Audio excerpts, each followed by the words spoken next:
Bonjour à tous, merci à vous d'être là pour cette nouvelle vidéo. Aujourd'hui, j'avais envie de vous présenter une vidéo à thème sur le sujet de la loi Langue. Cette loi concerne uniquement tout ce qui est librairie ou revendeur de livres. Je vous en parle tout de suite. Donc la loi Langue est aussi appelée la loi sur le prix unique du livre.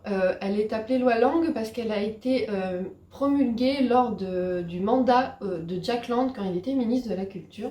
Donc cette loi a pour but principal, je cite, que toute personne qui publie ou importe un livre est tenue de fixer pour ce livre un prix de vente au public. C'est-à-dire qu'un livre égale un prix et ça ne peut pas être différent. Je vous explique. Prenons par exemple Feu sacré de Niki Po-Preto aux éditions Lumen. Il est marqué derrière, à côté du code barre, que ce livre est à 16 €. C'est un prix choisi et défini par l'éditeur. Que vous l'achetiez dans une grande surface, dans une grande enseigne telle que Cultura, Fnac, Espace Culturel Leclerc ou dans une petite librairie de quartier ou sur internet, à partir du moment où il est neuf, ce livre sera à 16 €. La plus grosse remise que vous pouvez avoir, c'est 5% parce que c'est ce que autorise la loi. Vous ne pouvez pas avoir plus. C'est pour ça que très souvent, dans tout ce qui est programme de fidélité, on vous propose que 5% de remise sur les livres. À savoir que, également, un livre égale un code, donc c'est ce qu'on appelle un ISBN, qui est composé de 13 chiffres, et c'est la carte d'identité du livre, donc un code barre égale un titre égale un prix. Voilà, c'est vraiment la carte d'identité du livre.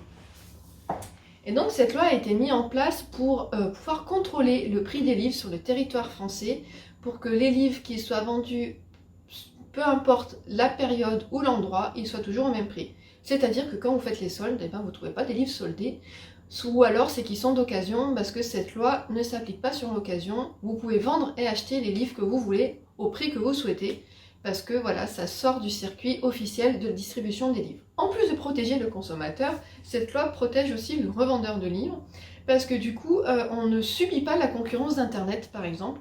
Il y a beaucoup d'enseignes, de secteurs d'activité, par exemple tout ce qui est vestimentaire, multimédia ou autre, qui subissent fortement la concurrence d'Internet, où vous avez des sites Internet qui cassent énormément les prix, et du coup, à raison, les consommateurs préfèrent acheter sur Internet pour avoir quand même des prix plus intéressants. Et ça, c'est vrai qu'avec le livre, c'est pas possible. La seule concurrence que nous emmène Internet est principalement sur les délais de livraison quand les livres ne sont pas disponibles en magasin. C'est quelque chose qui est très souvent néfaste, on va dire, parce que vous avez des enseignes qui arrivent à vous proposer des livraisons sous 24 heures et des sites Internet surtout. Et vous avez des magasins qui ne peuvent pas vous assurer ce genre de livraison. De part parce qu'on dépend également du stock du fournisseur, donc on envoie la commande au fournisseur et lui nous envoie le livre, et c'est des choses qui peuvent prendre 3 à 4 jours, voire un peu plus selon le fournisseur et la quantité de commandes. Donc c'est vrai que c'est vraiment le principal point où on peut être concurrencé par Internet, mais sinon au niveau du prix du livre, c'est pas possible plus que les 5%.